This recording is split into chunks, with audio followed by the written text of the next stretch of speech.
Biografía no autorizada de este hombre que es el gobernador del Estado de México. Este libro sobre un personaje que en el país es muy conocido en los últimos 4 años y que aparentemente salió de la nada, pero que pertenece a una familia de gobernantes mexicanos que desde 1942 intenta llegar a la presidencia de la República desde un pequeño pueblo perdido en el centro del país llamado Atlacomulco, y que desde esa época se ha conformado como una familia que por necesidad quiere controlar políticamente al país y que por alguna razón no ha logrado, nunca se ha quedado en el camino de llegar a la presidencia de la República. Cada uno de sus personajes que lo ha intentado se ha quedado en el camino. Uno perdió con Miguel de la Madrid, el otro perdió con Roberto Madrazo, y cada uno se ha ido quedando. El que sigue es Enrique Peña Nieto, un hombre joven que aparentemente salió de la nada, pero que desde jovencito es preparado para gobernar a un país. El Grupo Atlacomulco en el país ha dado personajes tan poderosos como Carlos Jan González, un maestro rural que nació de la nada y se convirtió desde Atlacomulco mismo, aunque él no era originario de ahí, sino de un pueblo muy pegado a Ciudad de México, llamado Santiago Tianguistenco, de donde sale para convertirse en uno de los hombres más poderosos de este país, uno de los empresarios que hoy tiene hijos que controlan bancos, aerolíneas, controlan los hipódromos y tienen ligas con otros empresarios como por ejemplo Roberto González, dueños de Maseca. Gasolineras, sitios turísticos. Están desarrollando un sitio que va a costar más de 3,000 millones de pesos en la Riviera Maya. Que ese es el gran emblema, digamos, de un sistema político mexicano que enriquecía o ha enriquecido de forma espectacular a políticos como Carlos Jan González. ¿Es verdad aquella frase que se le atribuye, es verdad que él dijo esa frase que se le atribuye de que un político pobre es un pobre político? Sus hijos dicen que no es de él, pero históricamente se ha dado como verdad que es de Carlos Jan González. E históricamente los políticos de Atlacomulco han intentado enriquecerse para mostrar que los políticos valen, para influir, cuya fortuna, por ejemplo, se estimaba, o se estima todavía muy superior en 3,000 millones de dólares. Fortunas nacidas al amparo del poder público y luego llevadas a la iniciativa privada, canonjías, favores, fortunas que se han ido haciendo para controlar a un país, pero hasta ahora no lo han logrado. En el Estado de México ha habido un presidente, Adolfo López Mateos, pero el Grupo Atlacomulco no lo considera como un político de ellos. Primero porque se formó con otros personajes del mismo Estado de México, generales, caciques. Entonces, cuando hablan de Adolfo López Mateos, algunos mexicanos está bien, es nuestro presidente. En estas 6 décadas, ¿todos los gobernadores del Estado de México han sido del Grupo Atlacomulco?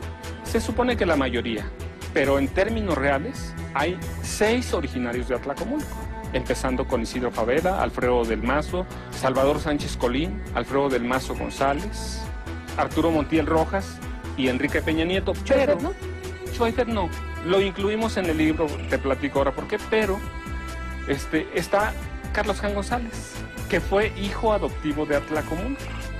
Carlos Jan González no nace, pero llega con unas historias muy oscuras. La mayoría atribuye que llegó cobijado por Isidro Fabela a Atlacomulco para empezar su carrera como maestro y de ahí saltar a la política.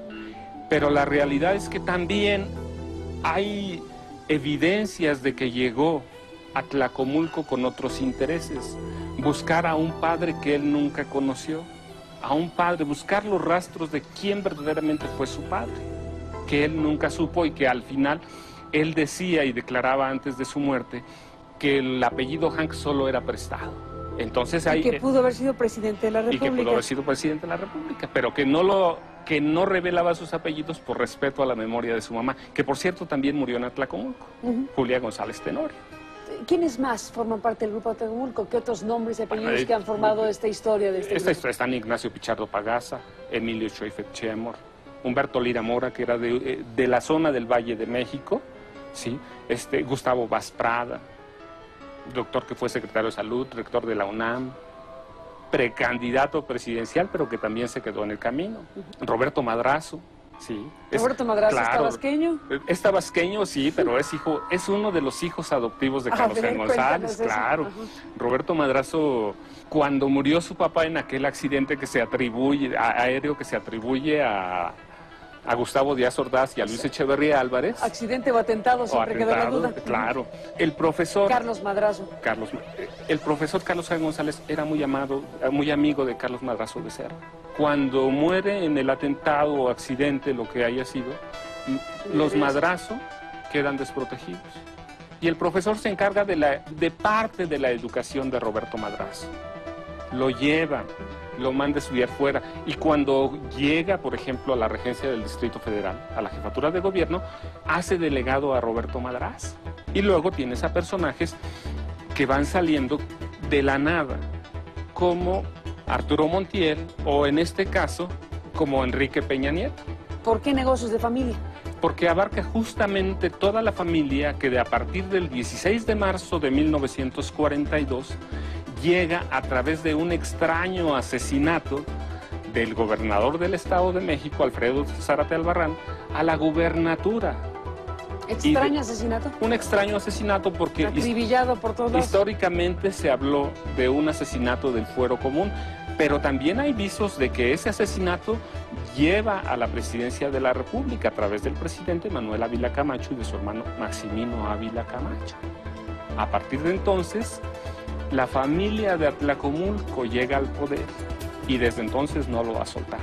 ¿Cómo inicia este llamado Grupo Atlacomulco con un asesinato del gobernador Zárate que estabas ahí mencionando? Y bueno, lo asesinan y a partir de ese asesinato que tú dices, la sospecha, la duda histórica lleva a la presidencia de aquellos años, fundamentalmente al hermano del presidente, a Maximino Ávila Camacho. Maximino Ávila Camacho. ¿A partir de este asesinato qué? A partir del asesinato Manuel Ávila Camacho. ¿Por qué lo asesinarían? A lo que llego es que lo asesinaron porque encabezaba un bloque de gobernadores rebeldes. Y al presidente en turno le molestaba. Camacho. Claro, le molestaba. ¿Por qué? Porque tenían encima la Segunda Guerra Mundial.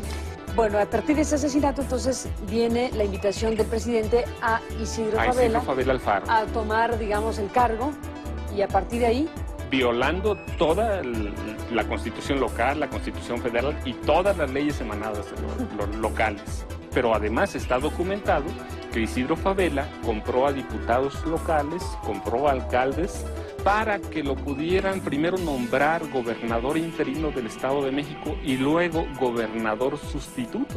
Hubo quejas después de los diputados, hubo todo, pero ya nada se pudo arreglar. Y a partir de entonces, Isidro Fabela empieza a rodearse de sus familiares y de sus paisanos. Su tesorero era su sobrino, Alfredo claro, pero puro todos. La legislatura conformada por todos sus parientes.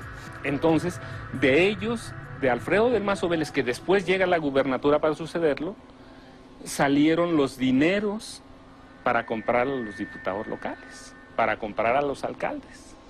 Y a partir de ahí una cadena de gobiernos y de estructuras de poder y de negocios a lo largo de 6 décadas que nos han llevado a tiempos más recientes, por ejemplo, como Arturo Montiel, el gobernador antecesor de Enrique Peña Nieto, el actual. Y su tío.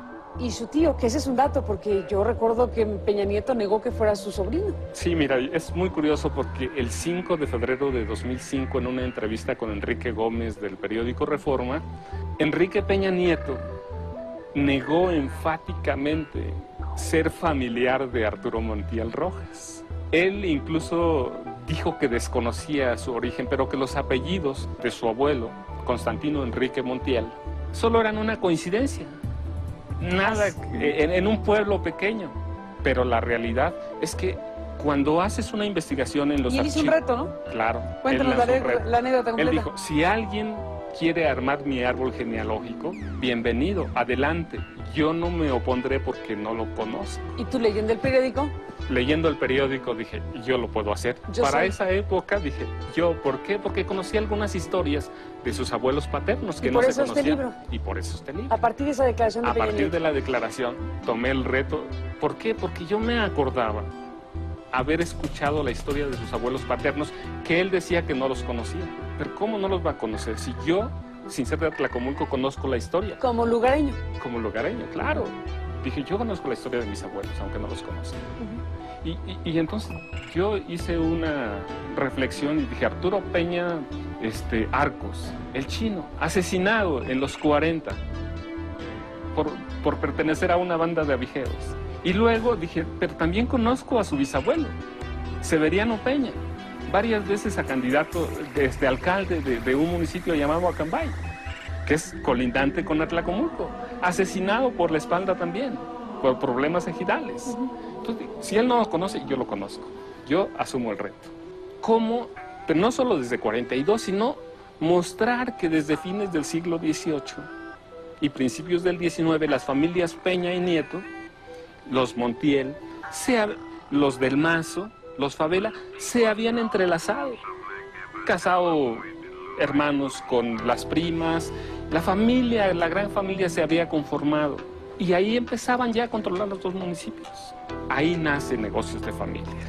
¿A dónde nos lleva la revisión de esta genealogía de Peña Nieto y del Grupo Atlacomulco? Construir lo que ellos forjan desde 1942, que por cierto es una anécdota muy documentada. Cuando los políticos de Atlacomulco no salían de ahí, los reúne una vidente del pueblo, conocida como Francisca Castro Barrios, Montiel, Francisca Castro Montiel. Montiel, sí, también, Montiel también, de claro. La misma rama Todos familiar. Los Montiel de Atlacomulco descienden de una misma rama. ¿Y qué pasó con esa vidente? Fíjate, el ¿En hijo qué año? Esto fue en los 40, ¿sí? En los 40 los reúne, les da identidad política, lanza la profecía y luego... ¿Les da identidad política? Sí, porque ellos, los políticos de Atlacomulco y de Acambay, no habían salido nunca de ahí. Los conjunta, les da identidad, los forja y les dice, van a ser 6 gobernadores de Atlacomulco y uno de ellos va a ser el presidente de la República. A partir de entonces empiezan a trabajar juntos, en familia o en familias. En pago a la predicción, el hijo de ella, un maestro rural, primero fue hecho diputado local. Contestó uno de los informes de Isidro Favela. Después fue hecho líder nacional de la Confederación Nacional Campesina y luego jefe del Departamento de Asuntos Agrarios y Colonización, que con el tiempo se convertiría en la Secretaría de la Reforma Agraria. Ella recibe el pago a través del hijo. La profecía les da, los forma. E Isidro Favela empieza. ¿Cómo? Imponiéndose el primer gobernador. ¿Y cuántos gobernadores del Grupo Atlacomulco ha habido? Peña Nieto es el 6º. El 6º, o sea, ella dijo 6 gobernadores y uno de esos será presidente. No dijo cuál, pero, Pues sí. pero no ha sido ninguno. Arturo Montiel se queda en el camino por acusaciones de corrupción, de malos manejos de fondos públicos. Está Peña Nieto, queda él. ¿Por qué tal derrama de recursos públicos para Peña Nieto? Se supone que en su campaña y en la de Montiel presidencial o fallida presidencial se gastaron unos 3,000 millones de pesos. ¿Entre los dos? Entre los dos. ¿Y por qué los grandes recursos? Porque están empeñados en aquella profecía vieja de llegar a la presidencia de la República. Entonces, ¿qué han ido haciendo? Construyendo a través de los medios de comunicación, sobre todo la televisión y la radio, construyendo una candidatura presidencial. ¿Qué perfilamos? Un gobierno de la mano de Carlos Salinas de Gortari. ¿A través de quién? A través de Pedro Aspe, que desde hace casi 10 años maneja las finanzas públicas del gobierno del Estado de México. ¿Dónde está la conexión Salinas-Peña Nieto? Bueno, primero porque hay conocimiento personal, las visitas que tiene, y el segundo, a través de Aspe. ¿Cómo? Porque controlan las finanzas del Estado de México. Ellos renegociaron la deuda como 3 o 4 veces, que no la vamos a pagar de acabar de pagar, sino como 6 sexenios. Entonces, ellos controlan todo. ¿Y quién es Aspe Armella? Es Salinas de Gortari. Políticos de Atlacomulco se han protegido en familia, se han llevado en familia, y el país no sería otra cosa que una gran empresa familiar. El gobierno del Estado de México ha sido una empresa, una corporación de los políticos de Atlacomulco. ¿Qué perfilas? Un gobierno con las características de Salinas, manejado con Aspe, y las características del Grupo Atlacomulco. Todo queda en familia. ¿Y qué con la televisión? Bueno, las televisoras es su gran momento. Por fin tienen un candidato que las entiende y que le suelta muchos recursos.